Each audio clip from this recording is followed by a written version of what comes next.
Good evening. Tonight we are going to have some fun. I recently visited PENTA Culinary School for a healthy cooking lesson with Chef Jim Rhegness. We prepared a day's worth of good nutritious meals, including my time waste for no one salad. All the information you see on today's show will be on ToledoCardiology.com, so grab your apron and join me in the kitchen for time waits for no one. Good evening.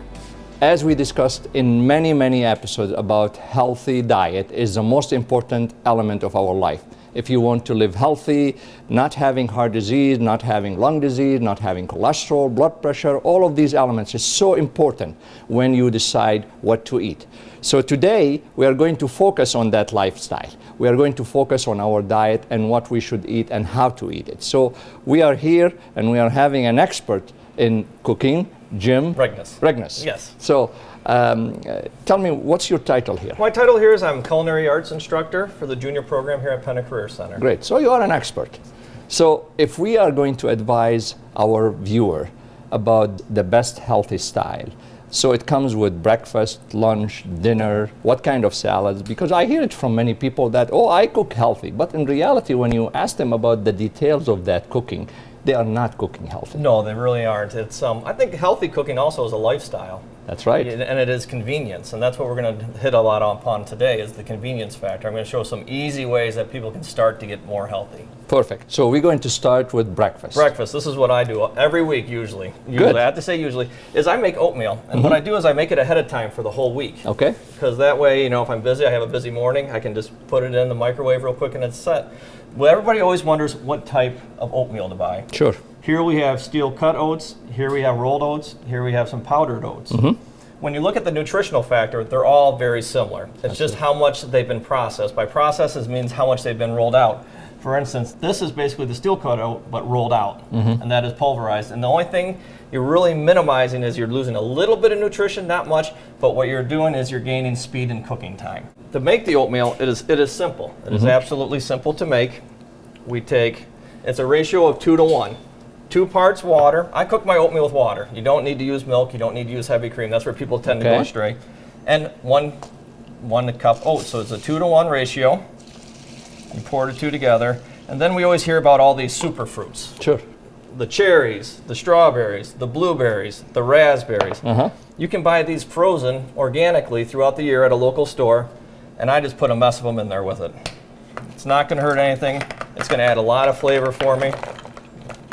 And if there's a ratio, or they can add as much as they want? As much as they like. Okay. And then what they're going to do is they're just going to put it on their stove, a low to medium heat, give it a couple stirs, and come back and check it in 20 minutes. Then it's done. That's it? That's it. And for how long they can keep eating that? You have 7 days. 7 days? 7 days per the health department, which is good. That's good. And the average, to my understanding, that when we are talking about oatmeals, you know, that's a healthy diet because it has the fiber, which is the most important element to prevent cancers. Additional to that, it has protein, which is enough for our prevention from the heart standpoint. On top of that, remember that the calories is limited. So the average calories when it comes to oatmeal, it's between 300 to 400 calories maximum. And that's really great when we are talking about healthy diets. So, what's next? So through television magic, our oatmeal is now done. Oh my God. Oatmeal never looks all that appealing, but we're going to make it look a little better. Okay. But we have a lot of fruit in there. So we're going to get our cup in the morning. And if you need to add a little more water in there, I think the key is to keeping this healthy is to cook it with the water. Absolutely. And then it's what you top it with. And for me, I'm a big fan of the chia seeds. Okay. And what happens with the chia seeds, as they take on moisture, they open up and they help with all the good cholesterol stuff. Sure. And then what I'll do is I'll always take some fresh berries. So basically I'm disguising the chia in my oatmeal. Which is good for weight loss. Absolutely, and great for runners. Some strawberries. Healthy sugar. Absolutely, absolutely. And then the health benefits of cinnamon is always great. That's right. So we have our little microplane. We'll get a little fancy here today and we'll grate some fresh cinnamon over the top. And then what I like to do, because I have a sweet tooth like everyone else, I use agave syrup. Okay. A little bit of agave on there. And you have a fast breakfast. Like I said, your time commitment's the first time you make it. But you can be ready and out the door in 6 or 7 minutes, and that way you're not stopping to buy the fast food places and getting something to eat. Healthy breakfast. As you all know, that how important to eat veggie on daily basis is very healthy, very energetic. At the same time, it's from the preventive medicine standpoint, really, it will help to prevent a lot of disease.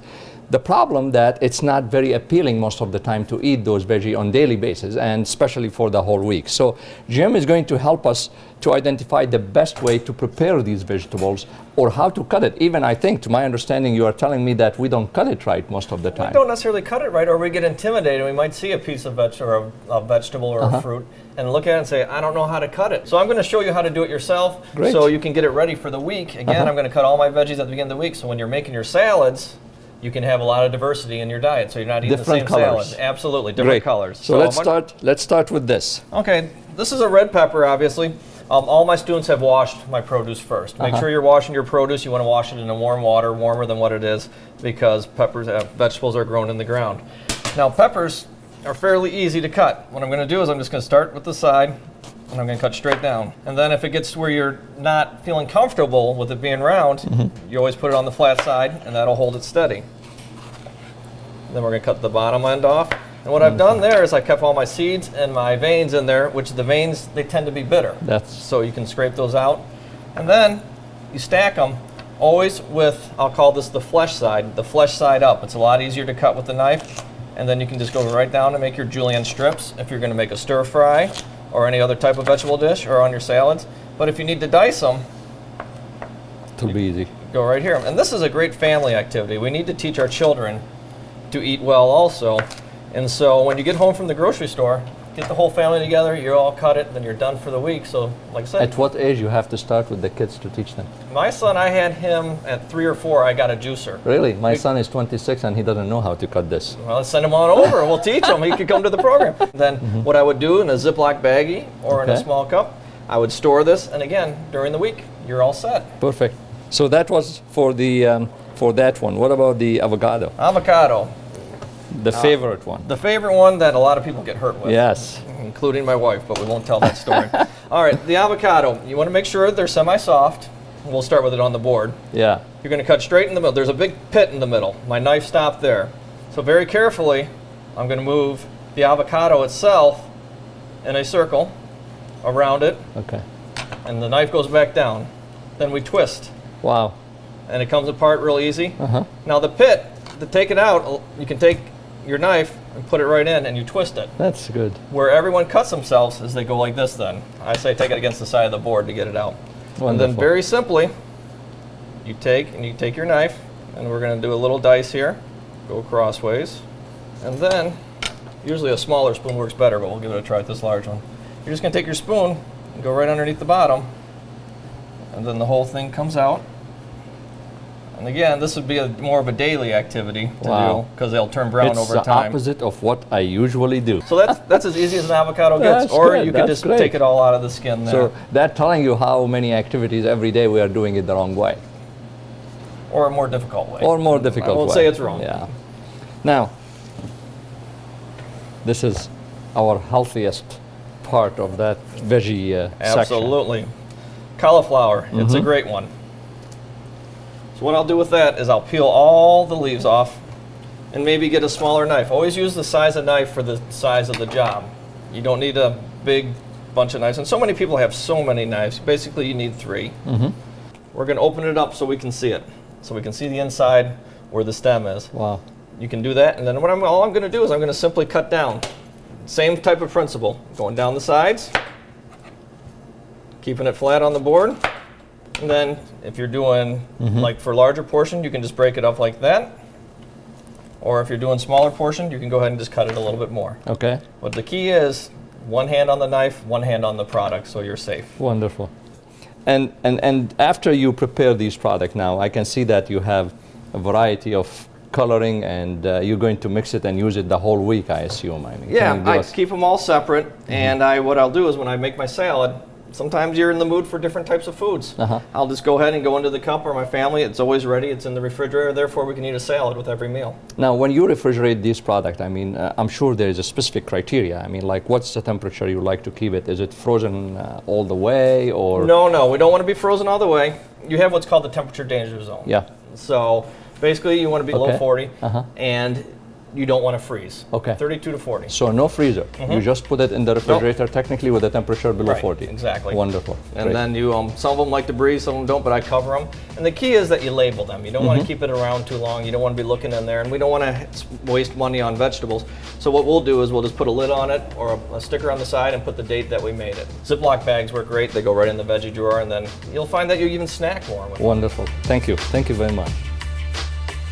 As you know, salad is probably the best part of our diet, especially that we have to start with our salad. It's filling, it's good, healthy, veggie. At the same time, doing the good salad, most of the people love to go to restaurants to prepare their salad because really, not to prepare, to eat their salad, because really it tastes good. And if you try to make it at home, it does not come out the same. So really, Jim, you're going to help us today to prepare a one-dish salad, which is to be very appealing, good for the people to do it on regular basis. And you know, changing the salad type every day is very good. Absolutely, I think it's changing it's very good, and individual tastes differ. So once again, we're going to make a salad that you would like. How about that today? Great. We have several different variety in greens is very important. We don't like iceberg lettuce. Great. No nutritional value, not much flavor. So we have a mixed field green mesclun mix here. Would you care for that in your salad? Absolutely. All right, so that's my favorite part. I've Every washed night. my hands, and I've made sure my hands are clean. We have gloves on.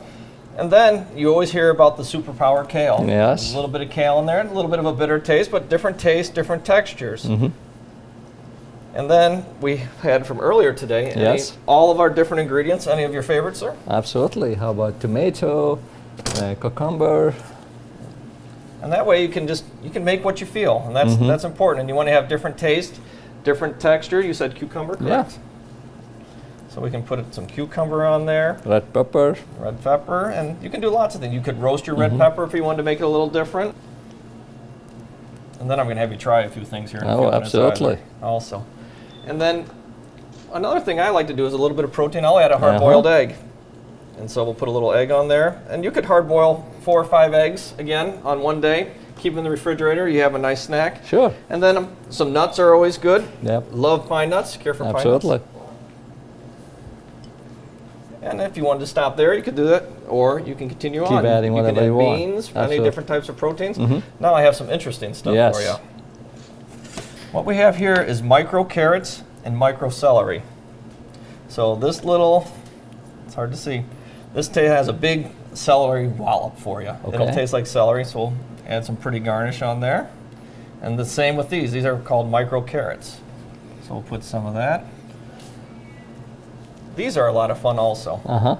These are pea pods, or pea shoots. And they're both the same thing, but one, they grow in the dark, and it affects the flavor. It doesn't get as bitter, it tastes a little sweeter.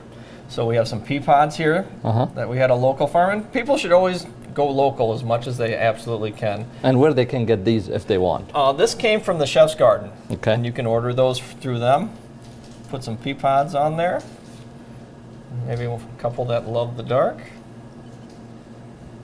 And then, this is the one that we always enjoy here at the school. We have some edible flowers, really to make it fancy for you today. To eat, right? You can eat them, yes. You can pick one up, and you can eat them. They're perfectly safe to eat. Some have peppery taste. It's just kind of like an herb. They all taste differently. It tastes good. But it's going to add a lot of dimension to your salad. Different flavors, so you're not having the same salad day after day. Fresh herbs work great in your salads. And then for me, I will take just a little bit of salt. A little bit of salt's good. And I will just squeeze a little lemon and a little lime. I think as a society, we got to get away from drowning our salads in our dressing. Absolutely. I'd rather taste the salad than the dressing. Actually, this is probably does not exceed 150 to 100 calories in my opinion. I doubt not. And if you add the dressing, probably it will be another 150 calories. So in reality, if you can avoid, just focus on the simple stuff, like what you suggest, the lemon juice or some olive oil with some balsamic vinaigrette, for example. That would be great. That would be the healthiest. And with our ingredients, we've really changed the flavor dynamic of it. We're not used to. I mean, it's not the same old iceberg lettuce salad. Now you created this salad. Can we call it Time Waits for No One salad? You can call it whatever you like. So this is Time Waits for No One salad, and now you can request it from our show at any time, and Jim will provide it to you.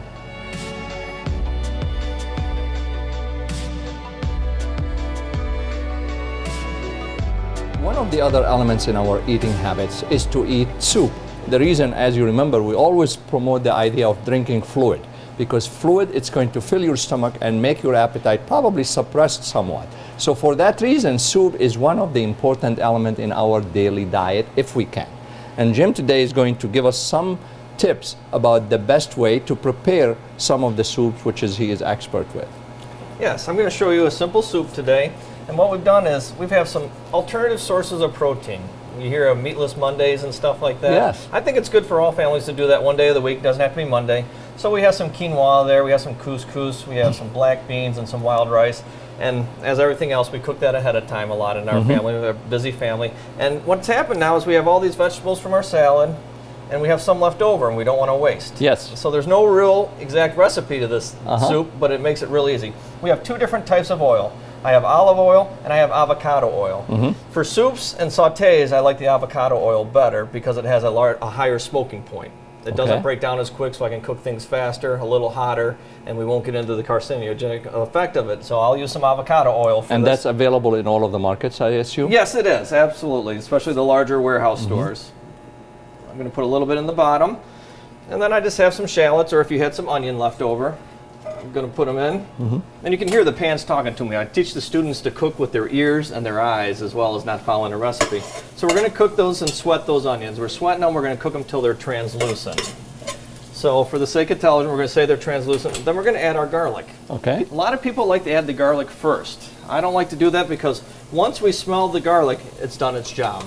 It doesn't need to cook a whole long time, and we don't want it to burn. So I'll put the garlic in. We'll just stir it around a little bit. And now it gets pretty easy from here. We have some leftover Brussels sprouts. Yeah. It just goes right into the pot. We have some leftover broccoli. Again, right into the pot. I think you're seeing a little bit of a trend here. Some peppers. Yeah. So whatever veggies you have left, we can just go ahead and throw it right in the pot. Some shredded carrot. That's good in there. Even some tomatoes. So that we're going to say that is our base for our soup for today, but you can add whatever vegetables you might have left over. Sure.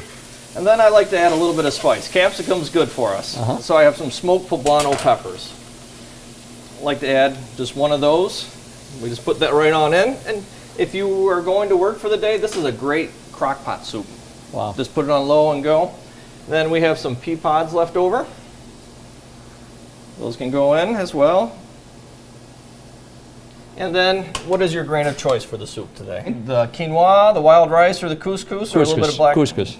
Couscous can go in. I'm from the Middle East, so. We'll add some grain to it. And then we can either go with the organic roasted red pepper and tomato soup, or you can use a vegetable broth. Let's do the tomato. Tomato, this is a great one. So this is going to add a lot of flavor. It's going to give you the correct thickness. And then you're just going to let this soup simmer for about 30-40 minutes till the veggies come soft, and you're good to go. Then you have soup for the week, for the following week, or whatever you will need. Wow. And it usually takes about 2 of these. And you can do it proportional. I mean, like if you put less, you don't have to do both of them. Okay. We're cooking by sight, absolutely. Okay. And then we'll just let the soup simmer, and then you're 40 minutes. 30 or 40 minutes till the veggies come soft. If it's in the crock pot, you're going all day, and you have a good, healthy, nutritious soup that you can use. 100% veggie, which is great. Veggie. Excellent. Now, the final part. What are you going to prepare for us here? We're going to have dinner finally. Okay. So we're going to start off with the salad, but we've already made that. And so we're going to do a meatless dinner, excuse me. And so what we do, I love mushrooms. So portobello mushrooms are the same. There's a favorite at our house. Has the same texture as steak, and it's just getting used to eating different things. And the way you tell a good fresh portobello mushroom is you look at the gills. The gills are all, for lack of a better term, they're not slimy, and they're all intact. So that's telling me I have a fresh mushroom. Then you're just going to pull the stem out, and we're going to do a simple filling for the mushroom. Our filling is we're going to take some spinach, some garlic, some oregano, and a little bit of olive oil. That's going to be the start of our filling. So I have a small saute pan here preheating, and take my olive oil, a little bit to coat the bottom of the pan. Going to add my garlic just until I can smell it. And this is fresh garlic. Yes, fresh garlic, always, yes. I'm not a big fan of the jars. Okay. And then I'm just going to put my spinach in until it wilts. And that takes just a few seconds. So we're going to take it in. The garlic starts to smell. Just add a little bit of flavor.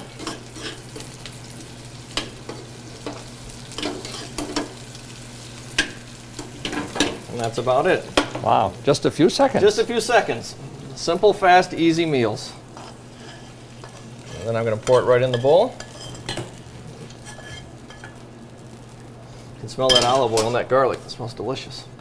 We have some panko breadcrumbs. I'm going to put it in there as a binding agent. And then we have some Parmesan cheese, which we'll put over on the end, at the very end. And now, through with a little help from my students, I have one that's completely cooled off for me, so it'll be a little bit easier for me to touch. You can remove the gills if you like or not. So I leave them in. They really don't hurt anything to leave them in. I really don't believe they affect the flavor or anything in a negative way. So we're going to take our stuffing. Going to put it right over the top. All sorts of goodness in there. It can be a little messy at times. We'll fill it up nice. You are cooking. Yeah, exactly. And my wife always claims I'm very messy. A few more of the breadcrumbs on the top. And we're going to take some Parmesan cheese. Just put it right over the top there. As much as you like, right? As much as you like. Now you're starting to get into some of the bad stuff, so we got to be kind of conservative with it. I'll take the olive oil and I'll just put it on my fingers. Okay. And I'll put it on the bottom of the mushroom. Oh, wow. It acts as a heat conductor for me. It'll conduct the heat from the grill to the mushroom. And then I'll hit it with a little bit of salt. The salt will help, A, the flavor, and B, it'll help to draw out some of the moisture from the mushroom. Salt will draw the moisture out of the mushroom. A little bit of pepper on the top. And then we have the first part of our meal going. This is going to be like a 10-minute meal. It's going to be very quick for us. Wow. Then I'm going to go to a preheated grill, medium-high heat, and we're just going to set it down and let it start cooking. Wonderful. Cooking time is going to take approximately 8 to 10 minutes. So while that's cooking, I'm going to get cleaned up a little bit here, and we're going to start on our sides. Okay. For our side today, I love the sweet potato. Yep, everyone does. And I love the red sweet potatoes, so that's what we have for today. And the first thing you're going to do, as always, anything that comes from the ground, you want to make sure you wash it. Absolutely. And wash it well. Then, using your regular vegetable peeler, you can go ahead and peel the potato. And then you have your peeled potato here. Ready. And we're going to do julienne fries, is basically. Okay. We're going to bake sweet potato julienne fry. Same principle as we were working with before. We want to make sure that you're starting with a flat surface so you don't cut yourself. And then you're just going to cut with a nice sharp knife. You're going to cut about a half inch, quarter to a half inch, nice big rounds. And these can get a little finicky on you. After that, set them down. You're just going to cut some French fries. And this is probably one of the easiest things we've done today. Sure. So then what we do is we take a sheet pan that has parchment paper on it, or you could just use a regular one. We use the parchment because it saves us time for cleanup. We're going to take our potatoes. We don't want them to touch. So it's kind of like little kids in preschool. Just spread it all over. No touching. And then we're going to take our olive oil, or you could use avocado oil if you like. Again, it's going to be a heat conductor. That way we're not deep fat frying. Sure. Over the top. And then after the olive oil's on, I have a mixture of salt and pepper here. I'm going to sprinkle it on top of the fries. And then they go into a 350-degree oven for 20 minutes. So we're just going to pop them right down into the oven and let them cook. 20 minutes. We have our starch. Wow. Last thing we have is we're going to do spinach. Spinach seems to be the theme with the mushroom. Yeah. I love spinach. Very, very good for you, high in vitamins. Absolutely. This is called an ice spinach. It loves the cold weather, and it has a lot of sweetness to it. And so I bought this, and a lot of people don't know how to clean their spinach. You want to wash it very well. What I like to do is I like to put it in a bowl with water in it, and I soak it in and out just a couple times. and then I'll actually take it out and rinse it again. Now the stems are fibrous, and we want to get rid of them. And there's an easy way to do that. You take the leaf itself, fold it upon itself, and then you just pull. Oh, wow. And the stem comes right out. So we have, with the help of students as usual, we have some cleaned here. I'll take some olive oil into a saute pan, preheated, a little bit of onion, or a shallot, whatever you would like. We're going to cook that until it becomes translucent. Then just like the filling that we made for the portobello mushroom, we're going to go ahead and just put the spinach in. It'll wilt, then we'll take it out, and we'll add a little salt, and you have a wonderful vegetable. Wow.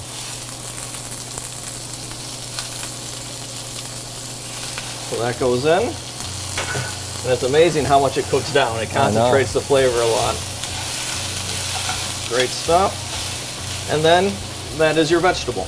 And I noticed that you put just a little of olive oil, not too much. It doesn't need to swim. So many people add so much oil and stuff, even though olive oil can be healthy for you. I don't like to add a lot of, I want to taste my vegetables. Sure. Whatever I'm paying for at the store, I want to be able to taste. So the less the better.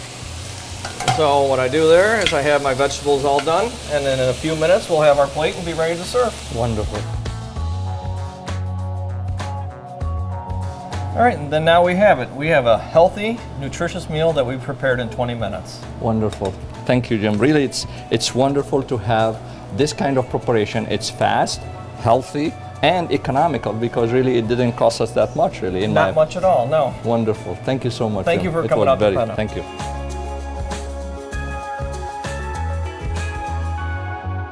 What a great show. My special thanks to our expert Chef Jim Rhegness, instructor of culinary art at PENTA Career Center. We have learned tonight that healthy eating and cooking is fun, flavorful, and easy. This is a way for parents and grandparents to instill in their children a lifelong love of good, wholesome food. You will find all these recipes, including our Time Waits for No One salad, on ToledoCardiology.com and Facebook. We always say that living a healthy life is more obtainable if you break it down to small steps. What could be easier than nutritious and delicious food that is easy and simple to prepare?